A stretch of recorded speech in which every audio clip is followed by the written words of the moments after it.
Nav Prabhat news, नव्या दिवसाची नवी बातमी। पिंपरी चिंचवड शहरातील वर्दळीचा भाग असलेल्या डांगे चौक परिसरात काल रात्री एका मध्यधुंद रिक्षा चालकाने चांगलाच धुमाकूळ घातलाय। रस्त्याच्या मध्यभागी रिक्षा आडवी लावून त्याने सुमारे अर्धा तास गोंधळ घातल्याने परिसरातील वाहतुकीची मोठी कोंडी झाली होती। मिळालेल्या माहितीनुसार डांगे चौकातील महाराजा हॉटेल समोर ही घटना घडली। संबंधित रिक्षा चालक दारूच्या नशेत पूर्णपणे धुंद होता।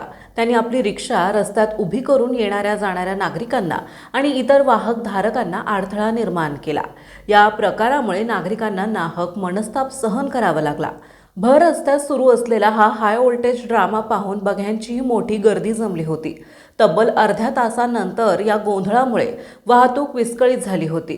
आता सार्वजनिक ठिकाणी गोंधळ घालून नागरिकांना वेठीस धरणाऱ्या या मध्यधुंद चालकावर पिंपरी चिंचवड वाहतूक पोलीस नेमकी काय कारवाई करणार याकडे सर्वांचं लक्ष लागलंय। सुमारे अर्धा तास गोंधळ घातल्याने परिसरात वाहतुकीची मोठी कोंडी झाली होती। या घटनेने परिसरात काही काळ गोंधळाचं वातावरण निर्माण झालं।